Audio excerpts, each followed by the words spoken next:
जंगल के किनारे बसे उस गांव में रामलाल का परिवार रहता था।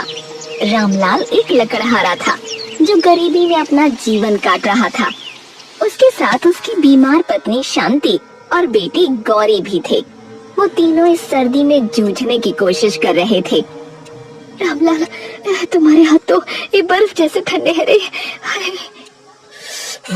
क्या करूं इस कड़ाके की सर्दी में, और क्या होगा भला।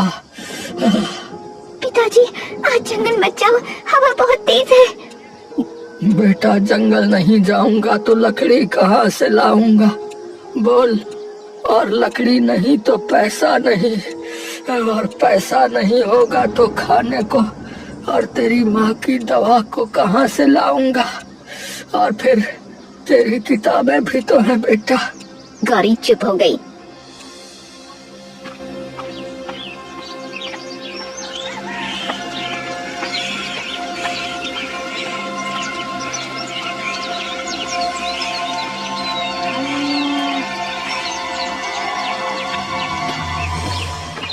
अरे रामलाल भैया, अरे इतनी जल्दी सुबह सुबह ऐसे चले जा रहे हो जैसे जंगल में सोना बिखरा पड़ा हो। अरे सोना तो नहीं मस्तराम, पर लकड़ी जरूर बिखरी है, और वही मेरा सोना है। हाँ भाई हाँ, आज जमींदार साहब के यहाँ भी जाना है ना। अरे बड़ी दावत है, वहाँ तो तुम्हारे हाथों के बने पकवानों की धूम मचेगी भाई। अरे हाँ हाँ, वहाँ भी तो जाना है, गौरी की फीस के लिए, शांति की दवा के लिए। कुछ तो कमाना होगा भाई, सिर्फ लकड़ी काटने से भला कहाँ काम चलता है, बोलो। अरे भैया ध्यान रखना, कहीं इस सर्दी में तुम्हारा ही काम तमाम ना हो जाए। हाँ। मस्तराम हंसता हुआ चला गया।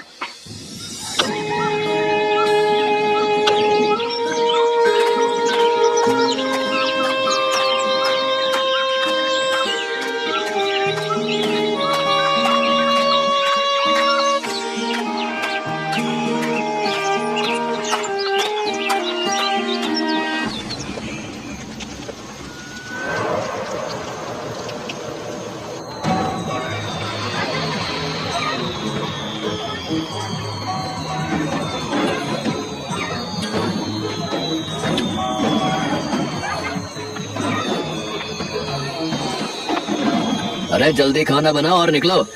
और हाँ, अभी से बता देता हूँ, अपने साथ कुछ ले जाने की उम्मीद मत रखना, समझे।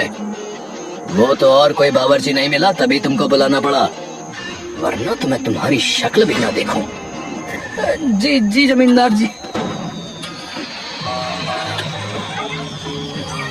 रामलाल ने खाना बनाया और उसका मेहनताना लेकर अपने घर पहुंचा।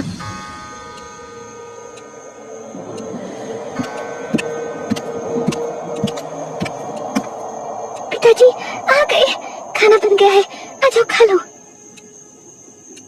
क्या बना है? चावल के सिवा घर में कुछ नहीं था, सादे चावल और चटनी है। कोई बात नहीं। रामलाल को खाने की चिंता नहीं थी, क्योंकि उसके दिमाग में एक बड़ी चिंता चल रही थी। गौरी बड़ी हो रही थी और अब उसकी शादी करनी थी, लेकिन कैसे? शांति, गौरी की शादी करनी है, अब लड़का वगैरह देखना शुरू करो। हाँ, मैं भी वही सोच रही थी। 12वीं पास कर चुकी है अपनी गुड़िया। ये बात सिर्फ रामलाल के घर में नहीं, गांव के चौपाल पर भी हो रही थी। अरे मस्त राम, अरे ये रामलाल अपनी बेटी का क्या करेगा भाई, है? उम्र तो खत्म हो रही है लड़की की। अरे भाई, उसकी फिक्र काहे कर रहे हो तुम लोग, हैं? तुम तो 50 के होके भी कुंवारे हो। इस ठंड में अकेले लेटते कैसा लगता है? अरे बकवास ना करो, मैं तो आदमी हूँ, वो गौरी जो है वो तो लड़की है बेचारी। अरे रामलाल के घर में शादी की नहीं, बल्कि ये कंबल की जरूरत है भैया, क्योंकि उनके पास एक ही है जो तीनों जनों को ढांपता है। अरे मजाक छोड़ो भाई, अरे लड़की 12वीं पास है, हैं? इतनी पढ़ी लिखी लड़की को कोई लेगा भी तो दहेज मांगेगा। और रामलाल के पास है क्या, है? टूटी कुल्हाड़ी और फूटी किस्मत। रामलाल ने दूर से सब सुना और दहेज शब्द सुनते ही रामलाल की टांगे कांप जाती हैं। हे भगवान, मेरी बच्ची की शादी करवा दो, फिर चाहे आप मुझे अपने पास ही बुला लो, मुझे कोई मतलब नहीं। उस दिन रामलाल इन्हीं सोचों में डूबा रहा।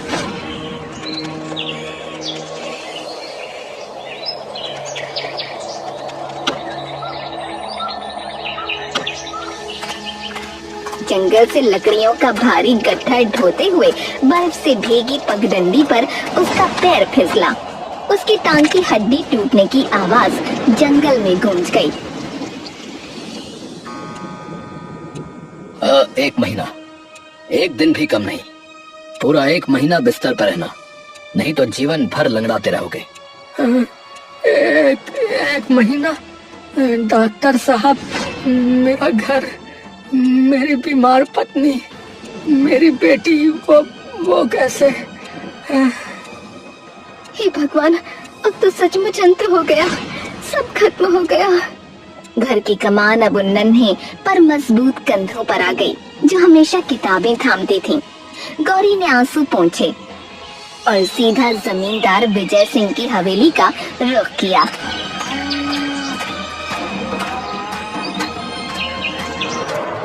हुजूर, मेरे पिताजी का पैर टूट गया है, वो कोई काम नहीं कर सकते। अब मुझे घर चलाना है, मैंने 12वीं की है, हिसाब किताब रख सकती हूँ, मुझे काम दे दीजिए।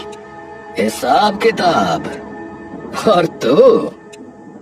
हाँ, ठीक है, चल आ जाना, मेरा मन भी लग जाएगा। कल से आ जाना, ठीक है? चल जा। रामलाल और शांति अब बिस्तर पर पड़े थे और गौरी जमींदार के घर में काम कर रही थी। वहीं उसकी मुलाकात हुई राजेश से। राजेश को पहले से जानती थी वो, उसके साथ ही स्कूल में पढ़ा था। लेकिन अब यहाँ बात कुछ और होने वाली थी। ये लीजिए, पिछले महीने के बीच का हिसाब। आप बहुत लगन से काम करती हैं। जिम्मेदारी निभानी पड़ती है राजेश। जिम्मेदारी तो सब निभाते हैं, पर इतनी खामोशी से, इतनी गरिमा से सिर्फ आप। धीरे धीरे बातचीत बढ़ने लगी। राजेश की नेक नजरों में गौरी को अपने पिता जैसी ईमानदारी दिखी और गौरी की मेहनत ने राजेश के दिल में एक नया विश्वास जगा दिया।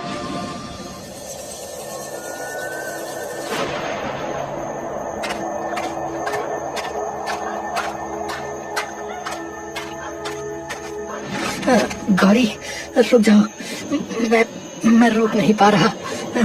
तुम्हारी हर मुसीबत में मुस्कुराहट, तुम्हारा हर दिन अपने परिवार के लिए जीना मुझे बेकरार कर देता है। मैं तुमसे प्यार करने लगा हूँ। राजेश, ये मैं तुमसे विवाह करना चाहता हूँ। मुझे बस तुम्हारा साथ चाहिए। गौरी का दिल एक पल को थम सा गया। उसकी आंखों के सामने एक सुनहरे सपने का चित्र उभरा। शायद यही सही है, मुझे राजेश की बात मान लेनी चाहिए। मेरे माता पिता हमेशा मेरी शादी के लिए परेशान रहते हैं, मैं उनकी सारी परेशानियां खत्म कर दूंगी। किस सोच में डूबी हो गौरी? नहीं, कुछ नहीं, बस मैं सोच रही थी कि तुम सही कह रहे हो, मैं भी तुम्हें पसंद करती हूँ। लेकिन ये बात गौरी अपने माता पिता से करती उससे पहले ही जमींदार को पता लग गया। क्या? उस लकड़हारे की लड़की और मेरा नौकर? मैं ऐसा नहीं होने दूंगा। गांव में खबर फैला दो, मेरे यहाँ काम करते हुए मेरे ही नौकर को बहकाया है।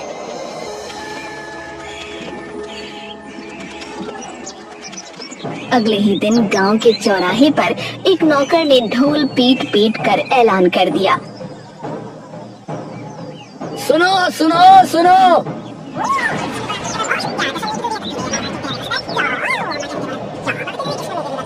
भैया सुनो सुनो, भैया सुनो सुनो सुनो। रामलाल अभी भी टूटी टांग लेकर बैठे थे जब ये खबर उन तक एक जलते हुए अंगारे की तरह पहुंची।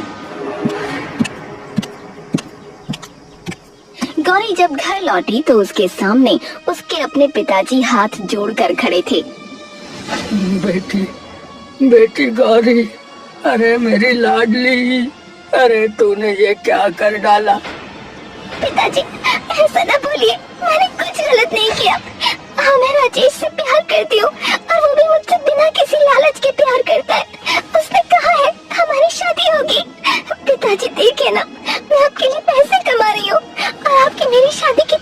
कमजोर हो जाएगी। लेकिन रामलाल बस रो रहा था। तभी मस्त राम आ गया था और बोला, अरे रामलाल भैया, अरे इतनी सर्दी में तुम्हारी बेटी ने इश्क कर लिया भाई। अरे हमारी तो सुबह उठने तक की हिम्मत नहीं होती।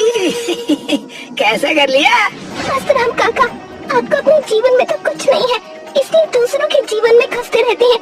जाइए वरना धक्का मार के बाहर निकालूंगी। मस्तराम का चेहरा बुझ गया। वो बिना कुछ कहे लौट गया। गौरी ने अपने पिता के सामने बैठकर घंटों उन्हें समझाया। धीरे धीरे रामलाल के माथे की सिलवटें खुलने लगीं। हमें दूसरों को नहीं अपना सोचना है। राजेश से शादी करने से मेरा घर भी बस जाएगा और आप लोगों को भी एक सहारा हो जाएगा। पिताजी, वो अच्छा लड़का है, आपका दामाद बनेगा तो आपकी सेवा भी करेगा।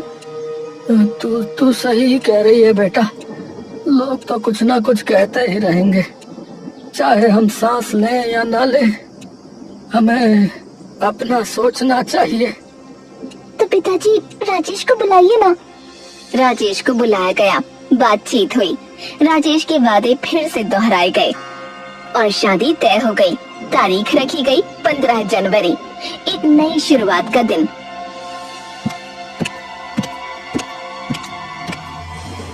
लेकिन इतनी जल्दी क्या है? अभी तो इतनी सर्दी हो रही है। सर्दी में हमें जीना नहीं छोड़ देना ना माँ, तो शादी क्यों टालनी है? गौरी सही कह रही है। काल करे सो आज कर और आज करे सो अब।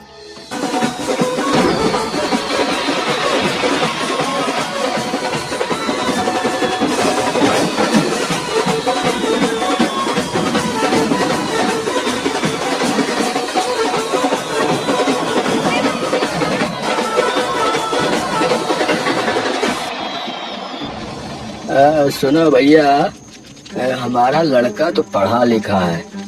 हमें जो है ना 50,000 रुपए जो है नकद चाहिए भैया, और जो है एक नई मोटरसाइकिल भी। हाँ, इन लोगों ने प्रेम विवाह करने का सोच लिया, लेकिन हमें तो समाज के हिसाब से चलना है ना। समझ रहे हो ना? अरे भाई साहब, अरे हमारी हैसियत तो आप जानते ही हैं। अरे हैसियत है? अरे तो फिर शादी की हैसियत कैसे आ गई है? कैसे हो गई हिम्मत तुम्हारी? अरे नहीं है कुछ तो शादी नहीं होगी। चलो रे, वापस चलो, वापस जाएगी बारात रे, वापस लौटा। उठ, कोई शादी वादी नहीं होगी, चल। राजेश, अपने पिताजी को समझाओ। लेकिन राजेश चुप रहा, कुछ नहीं बोला। सब कुछ ठहरा सा लगा। मैं और काम करूंगी, कर्ज लेकर दे दूंगी, बस आज के दिन को मत मारिए। अरे कर्जा? अरे तेरे कर्ज से हमारी इज्जत नहीं चलेगी लड़की। चलो बेटा, यहाँ से चलो। चलो, बाजा वाला, चल वापस। रामलाल का घर एक तमाशा बन गया। अरे भैया, इतनी सर्दी में हम सबको इकट्ठा कर लिया और शादी भी नहीं करी, बताओ। चलो कम से कम खाना तो खा ही लेता हो। बड़ा अपने माथे का कलंक धोने चली थी, ले तेरे एक और कलंक लग गया। अब कौन करेगा तुझसे शादी? जमींदार जी, आप? और अब कल से काम पर भी मत आना, समझी? ऐसी लड़की को मैं अपने घर में नहीं बुला सकता। रामलाल टूट चुका था। शांति की तबीयत इस सदमे से और बिगड़ गई। उनके जीवन में अंधेरा और गहरा होता चला गया। सारी उम्मीदें खत्म हो गई। अरे सब बर्बाद हो गया, सब बर्बाद हो गया। लेकिन वो कहते हैं ना, जब एक रास्ता बंद होता है तो दूसरा खुल जाता है। अगले दिन शहर से एक चमकती हुई कार गांव की धूल उड़ाती हुई आई। उसमें से उतरा गौरी का बचपन का दोस्त श्याम। गौरी ने उसे सब बताया। हे भगवान, ये तो बहुत बुरा हुआ। रामलाल चाचा, आप फिक्र मत करिए, मैं गौरी की नौकरी भी लगवा दूंगा और गौरी की शादी, उसके लिए लड़का भी मैं ढूंढूंगा। एक इंसान जो दहेज नहीं, उसकी ताकत को पहचाने। नौकरी कहाँ? शहर चलना मेरे साथ, वहाँ बहुत काम है। रामलाल के परिवार को फिर से सांस आई, एक उम्मीद की किरण। लेकिन तभी कड़ाके की सर्दी ने शांति को अपनी जद में ले लिया। रामलाल, मेरी गौरी, उसे खुश रखना। ओह, तुम दोनों मेरी जान। अरे नहीं, शांति, ऐसे मत जाओ शांति। शांति दुनिया छोड़कर चली गई। रामलाल और गौरी पहले से भी ज्यादा टूट गए। उनके जीवन में कुछ भी सही होता नहीं नजर आ रहा था। इस दौरान श्याम ने राजेश से मिलने का फैसला किया। वो जानना चाहता था कि आखिर हुआ क्या था। श्याम भाई, मैं बेबस था। जमींदार साहब ने मेरे पिताजी को बुलाया था, कहा या तो शादी रोक दो या फिर तुम्हारा काम यही खत्म। मेरे बूढ़े पिताजी बेबस हो गए। अरे लेकिन ऐसा क्यों?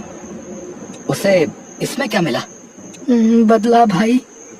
रामलाल चाचा ने एक बार जमींदार के काले धंधे में साथ देने से मना कर दिया था भाई। काला धंधा? कौन सा काला धंधा? वो गैरकानूनी सामान का कारोबार करता था। उसने रामलाल चाचा से लकड़ी के बहाने उस सामान को इधर उधर पहुंचाने के लिए कहा था, लेकिन उन्होंने साफ मना कर दिया। बस तभी से उसने उनके घर को बर्बाद करने की ठान ली। श्याम का चेहरा पत्थर की तरह जम गया। उसकी आंखों में गुस्से की बर्फीली लपटें नाच उठी। उसने फोन उठाया।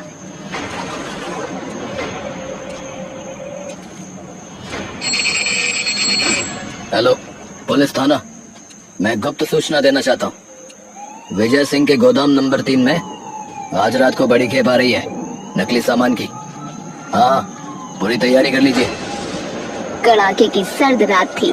चांद भी डरकर बादलों के पीछे छिप गया था। पूरा गांव कपकपा रहा था। तभी पुलिस ने जमींदार के गुप्त गोदाम को चारों तरफ से घेर लिया।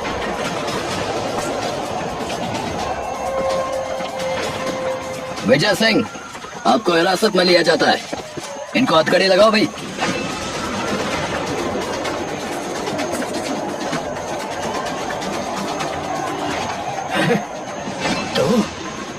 तू यहाँ क्यों है? और तू तो पुलिस के साथ क्यों खड़ा है रे? क्योंकि मैंने ही पुलिस को बुलाया है। अपने ही बाप के साथ ये गद्दारी कर रहा है तू? हाँ, क्योंकि आपने मेरे साथ गद्दारी की। 20 साल पहले आपकी पत्नी मुझे लेकर आपको छोड़कर जा रही थी, इसी काले धंधे की वजह से।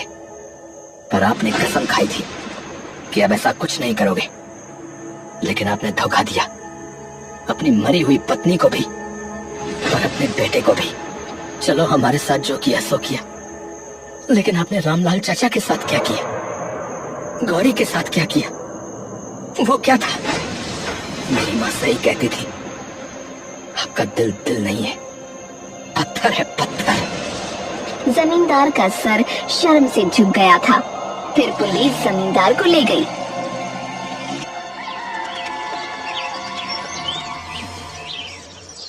अगली सुबह श्याम ने रामलाल और गौरी को सब कुछ बता दिया। सब कुछ ठीक हो गया है गौरी, सब कुछ। अच्छा, तुमने हमें ही नहीं बल्कि पूरे गांव को बचा लिया।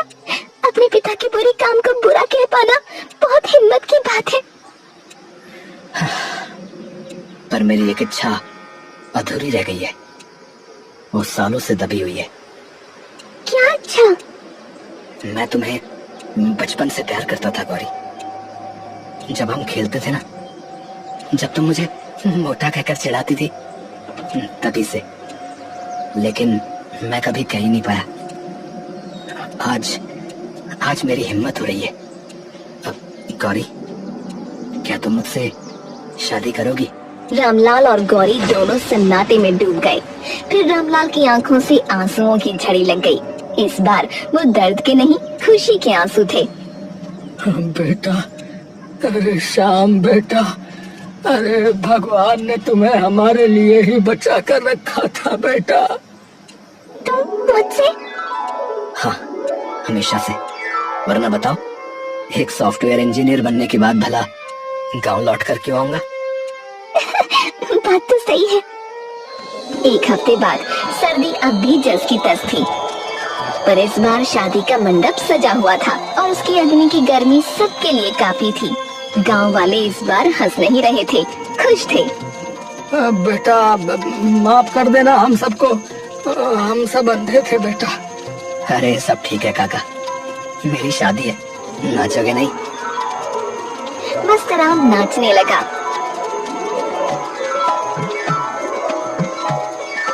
शादी के बाद श्याम ने रामलाल से कहा, चाचा अब आप हमारे साथ शहर चलिए। अरे नहीं बेटा, मेरी जड़ें यही हैं, अपने गांव में। इसी मिट्टी में मेरा सब कुछ दफन है बेटा। तुम लोग खुश रहो, बस एक काम करना बेटा। अब क्या? सर्दियों में एक अच्छा सा कंबल जरूर भेज देना, वो पुराना अब बहुत हो गया। अरे चाचा, गौरी ने आपको बताया नहीं? मैं कंबल हीटर सब ले आया हूँ, अब आप लोगों को कोई ठंड नहीं लगेगी।